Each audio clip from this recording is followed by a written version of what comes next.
Hari ini saya ingin mengajak sahabat keluarga Pandu merefleksikan hari kemerdekaan yang ke-77 dari Republik Indonesia dengan mendasarkannya pada nasihat Paulus kepada Timotius dalam 2 Timotius 2 ayat 14 sampai dengan 26. Sebelum lanjut, jangan lupa subscribe, like, komen, dan share untuk membantu mengembangkan channel ini, supaya channel ini bisa bermanfaat untuk siapa saja.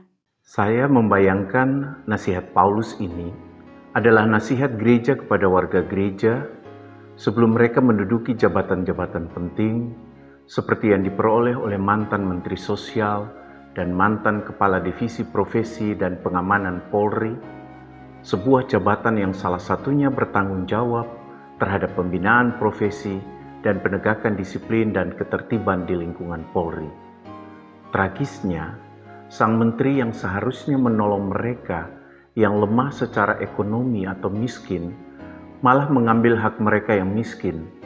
Tragisnya, perwira polisi yang seharusnya menegakkan disiplin dan ketertiban di lingkungan Polri justru menciptakan masalah kepada Polri.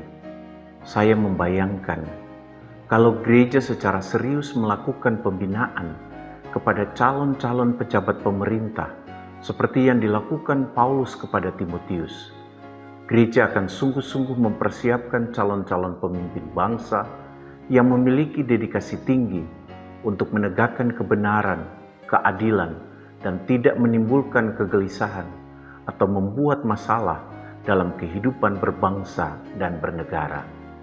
Saya membayangkan kalau para pemimpin menghidupi karakter-karakter Kristen yang diajarkan gereja kepada mereka dan hidup sebagai hamba Tuhan, mereka akan membawa buah-buah kebaikan dalam hidup berbangsa dan bernegara.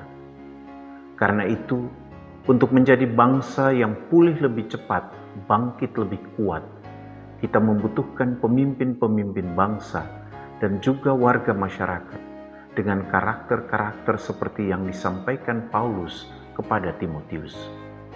Pertanyaan untuk kita refleksikan bersama sebagai gereja, baik gereja sebagai institusi maupun sebagai warga gereja, di hari ulang tahun kemerdekaan yang ke-77 Republik Indonesia ini adalah sampai sejauh mana gereja telah menjalankan tanggung jawabnya untuk mempersiapkan dan terus mendampingi para pemimpin Kristen dan juga umat Kristen dalam menjalankan tugas tanggung jawab mereka di tengah-tengah bangsa dan negara Indonesia saat ini.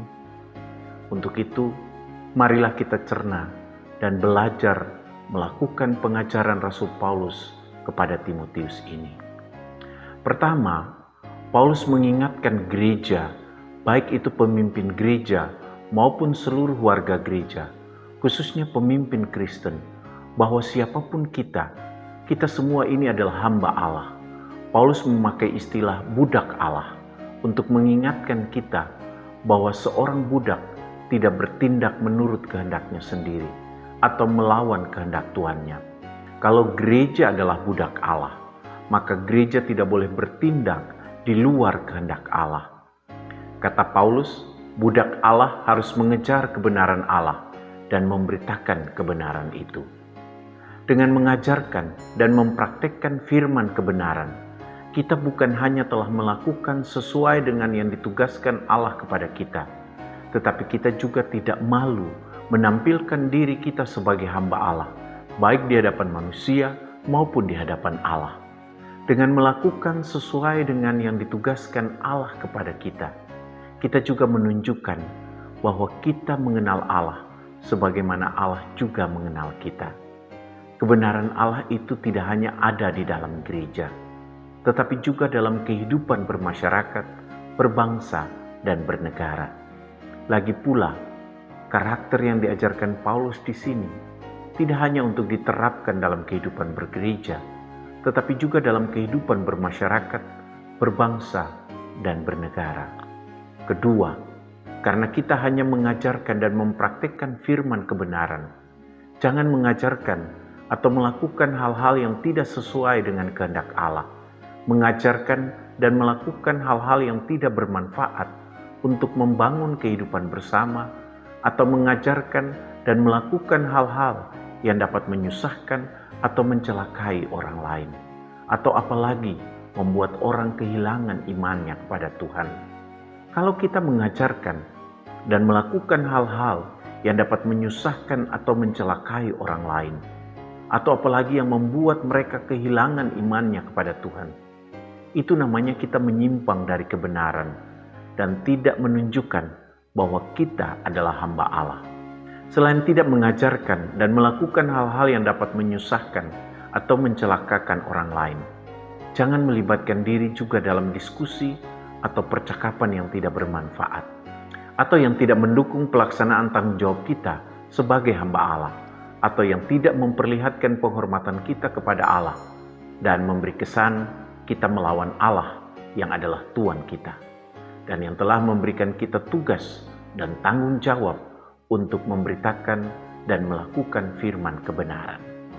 Apa yang dilakukan mantan Menteri Sosial dan mantan Kadif Propam Polri adalah contoh konkret dari hamba-hamba Allah yang tidak melaksanakan tanggung jawabnya sebagai hamba Allah dengan cara memberitakan dan melakukan firman kebenaran.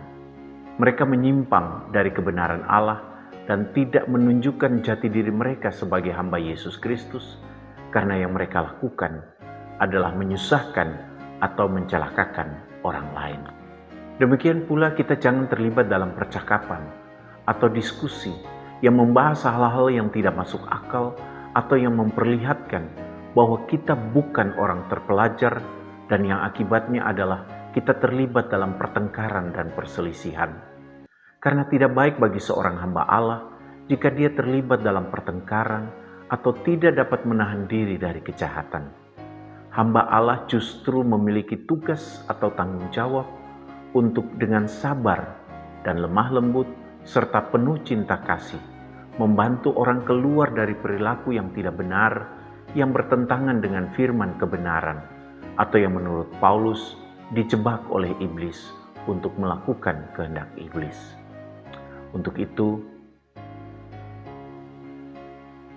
itu, menurut Paulus, diperlukan kecakapan dalam mengajar dan dalam memberi contoh tentang kedisiplinan. Karena mungkin saja Tuhan mau menyatakan anugerahnya kepada mereka dan menyelamatkan mereka. Menyelamatkan di sini tidak harus dipahami sebagai menjadikan mereka Kristen, tetapi menyelamatkan mereka dalam arti membuat mereka menjadi orang-orang yang mau berpikir dan berbuat baik untuk sesama anak bangsa dan untuk kebaikan serta keutuhan bangsa ini, untuk kemajuan yang lebih baik dari bangsa ini di masa depan, terutama di tengah-tengah isu inflasi dan krisis ekonomi dunia. Pengajaran Paulus ini mengingatkan kita betapa pentingnya kita menjaga perilaku kita di tengah-tengah bangsa ini, terutama yang terkait dengan perdebatan-perdebatan yang tidak penting, yang dapat menimbulkan pertengkaran antar suku, antar etnis, antar penganut agama, antar anak bangsa, dan hanya merusak persatuan dan kesatuan bangsa ini, merusak kemerdekaan yang sudah diperoleh bangsa ini melalui perjuangan yang tidak mudah dan korban nyawa. Untuk itu, hal ketiga yang harus kita perhatikan dari pengajaran Paulus adalah membebaskan atau menjauhkan diri dari nafsu orang muda.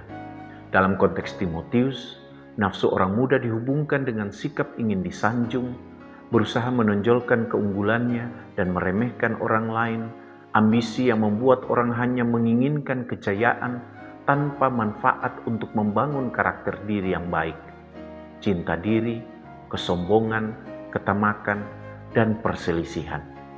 Dalam konteks Indonesia, kita juga bisa menjumpai nafsu orang muda ini dalam perilaku atau ambisi beberapa anak bangsa atau kelompok-kelompok yang hanya ingin menonjolkan kelompoknya sendiri atau ingin menang sendiri dengan menggunakan isu-isu agama, isu-isu etnis, isu-isu ekonomi politik, atau menggunakan pendekatan-pendekatan politik identitas. Di tengah situasi seperti ini, dan untuk menjaga keutuhan dan kesatuan bangsa, serta membangun masa depan yang lebih baik, maka hamba-hamba Allah yang mencintai Tuhannya dengan tulus, atau yang disebut Paulus dengan orang-orang yang beribadah kepada Tuhan dengan hati yang murni, dipanggil untuk berdiri kokoh di atas iman hanya kepada Yesus Kristus. Sebagai bukti bahwa kita hanya berdiri kokoh di atas iman kepada Yesus Kristus, maka kita harus menjauhkan diri dari berlaku tidak adil, berlaku tidak benar, sebagaimana Yesus juga mengecam pemuka agama dan pemuka masyarakat yang berlaku tidak adil atau tidak benar. Iman yang kokoh kepada Yesus Kristus juga harus berwujud dalam menunjukkan kasih, keramahan, kelemah lembutan kepada seluruh anak bangsa ini, dan kesetiaan kepada bangsa ini, tanpa membedakan suku, etnis, agama, atau identitas pembeda lainnya, dengan cara mengupayakan damai sejahtera untuk semua orang. Juga mau saling peduli, bersolidaritas, dan berempati satu dengan yang lain. Semangat jogotongo atau peduli dengan tetangga sekitar yang merupakan keluarga kita yang paling dekat harus selalu dibangun dan dipelihara. Jika kita sebagai hamba Allah sungguh-sungguh mempersiapkan diri dengan baik dan memberi diri kita untuk dipakai Tuhan dalam menyatakan firman kebenarannya dan untuk menyatakan keadilan dan kebenaran, maka kita akan dianggap layak untuk dipercayakan melakukan pekerjaan baik yang sudah dipersiapkan Allah, Tuhan kita, untuk bangsa ini, untuk kehidupan seluruh ciptaan di dunia ini. Dengan begitu, di tengah pandemi dan krisis yang sedang kita hadapi, bersama-sama kita bisa pulih lebih cepat dan bangkit lebih kuat. Tuhan Allah bangsa-bangsa kiranya memberkati bangsa Indonesia bersama dengan bangsa-bangsa di dunia.